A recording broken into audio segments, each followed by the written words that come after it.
একদম ডোনাল্ড ট্রাম্পের মতো দেখতে, চেহারা ফেসিয়াল স্ট্রাকচার বলেন আর হেয়ারস্টাইল বলেন পুরাই মিলে যায় ডোনাল্ড ট্রাম্পের সাথে।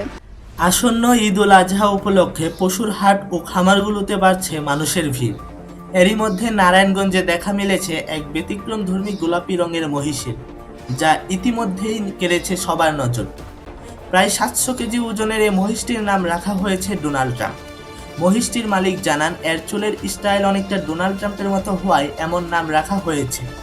পাশাপাশি চেহারাতেও কিছুটা মিল থাকায় নামটি আরও জনপ্রিয় হয়ে উঠেছে দর্শনার্থীদের কাছে।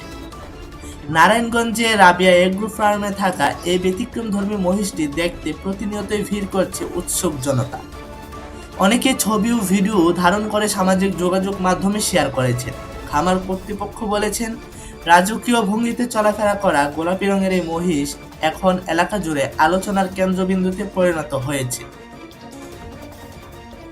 চুল, চোখ সবকিছুই তার ডোনাল্ড ট্রাম্পের মতন দেখতে, এর জন্য সবাই তাকে ডোনাল্ড ট্রাম্প মনে হয়েছে।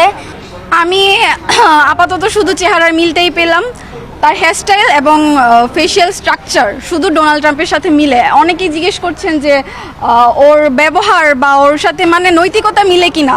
অবশ্যই না, কারণ এটা গরুটা খুবই নম্র, খুবই ভদ্র, খুবই লক্ষ্মী একটা মহিষ। তো ডোনাল্ড ট্রাম্পের সাথে তো কখনোই মিলে না ওর স্বভাব চরিত্র। একটা এলবিনো জাতের মহিষটা আনুমানিক 10 মাস আগে আমার রাজশাহী সিটি হাট থেকে সংগ্রহ করা ছিল। আপনারা ঘুরে দেখছেন আমার এই রাবে অ্যাগ্রো ফার্ম। তো আমি অ্যাগ্রো ফার্মে প্রতি বছরই আমরা গরু, মহিষ, ভেড়া, ছাগল এগুলা বিক্রি করে থাকি। তো সেই পার্সপেক্টিভে এগুলা কিনা। তো এটা কেনার পরে কি হয়েছে, ওর চুলগুলার সামনের দিকে ঝুঁকানো, এই কারণে আমার ছোট ভাই শখ করে ওর নাম দিয়েছে ডোনাল্ড ট্রাম্প।